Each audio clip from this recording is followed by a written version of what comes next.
રાણી. ચૂપ રે ને મને તાપીનગરની રાણી કહેવાનું બંધ કર. અરે રે રે, કેમ તને તારા ઉત્કર્ષની યાદ આવી જાય? સોરી હા, સોરી ડાર્લિંગ, અપસેટ થઈ ગઈ નહીં? અરે આ ફોન તને એટલે જ કર્યો છે કે તું અપસેટ જ રહે. મોઢા પરનો કલર ગયો કે હજુ છે? સુશાંત પ્લીઝ બંધ કર આ બધું. ને એવું હોય તો હું તારી માફી માંગુ છું. માફી? અરે અહીંયા માફીની કોને પડી છે? મારે તો તારી સાથે સુહાગરાત મનાવી છે. તો તને શું લાગ્યું તારા ગંદા બગડેલા થોબડા સાથે હું સુહાગરાત મનાવીશ? જરાય નહીં. પહેલા તો હું તારી લિપસ્ટિક થી મારા હોઠ લાલ કરીશ ને પછી તારું મોઢું કાઢ. બસ સુશાંત, બહુ થયું. સુશાંત? તને કોણે કીધું કે હું સુશાંત બોલું છું? ઉત્કર્ષણ હોઈ શકું? સમજાયું કે નહીં? મારી તાપીનગરની રાણી. એટલે વિચારતી રહે કે હું કોણ છું, સુશાંત કે પછી ઉત્કર્ષ? ત્યાં ફોનમાં સાચે જ તો ઉત્કર્ષ નહોતો. ના ના, ઉત્કર્ષનો અવાજ તો આવો નથી. તો પછી સુશાંત મને આમ ખુલ્લી ધમકીઓ શું કામ આપે? કઈ સમજાતું નથી. મારે આ રેકોર્ડિંગ ઇન્સ્પેક્ટર રાણાને મોકલી દેવું જોઈએ, એટલે ખબર પડે આ બધાની પાછળ છે કોણ.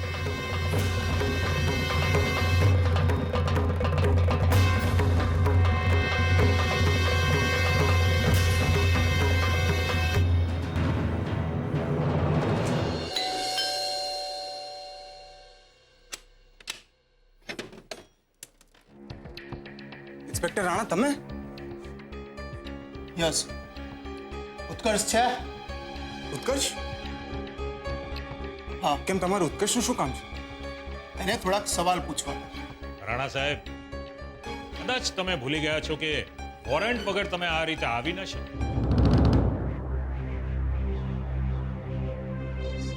માસુક સાહેબ, તમે ભલે મોટા માણસ હો, પણ કાયદાને કાયદો સમજાવવા નીકળી પડો એટલા તો મોટા નથી જ થઈ ગયા. હું ખાલી ઉત્કર્ષને સવાલ પૂછવા આવ્યો છું, ધરપકડ કરવા નહીં કે વોરંટની જરૂર પડે. ઠીક છે, પણ કાયદો મને એટલું પૂછવાનો તો હક આપે છે કે તમે કઈ બાબતસર ઉત્કર્ષની પૂછપરછ કરવા માંગો છો? કેમ નહીં? ઉત્કર્ષ વિરુદ્ધ છેડતી, હેરાનગતિ ને માનસિક ત્રાસની ફરિયાદ નોંધાઈ છે. ઠીક છે, પણ કાયદો મને એટલું પૂછવાનો તો હક આપે છે ને કે આ ફરિયાદ કરવાની હિંમત કરી છે કોણે? મેં.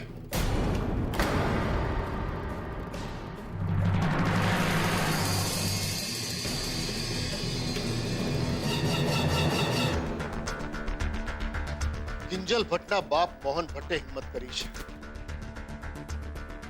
તમને કઈ વાંધો છે?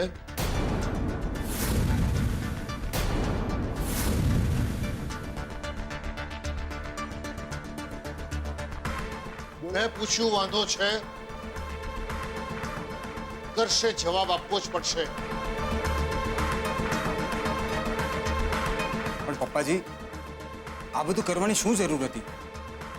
મને ખબર છે કે આ બધા પાછળ ઉત્કર્ષ નથી. રૂપેશ, એ બધું નક્કી કરવા માટે ન્યાયાલય છે. તમે ખાલી ઉત્કર્ષને બોલાવી આપો. એક મિનિટ રાણા સાહેબ, ભાઈ તમે બહુ સારી રીતે જાણો છો કે ઉત્કર્ષ મારા દીકરા જેવો છે. આ રીતે પોલીસને તમે શું કામ અહીંયા લઈ આવ્યા? મારું પણ કઈ સ્ટેટસ છે? ઓહ, યાદ આવ્યું.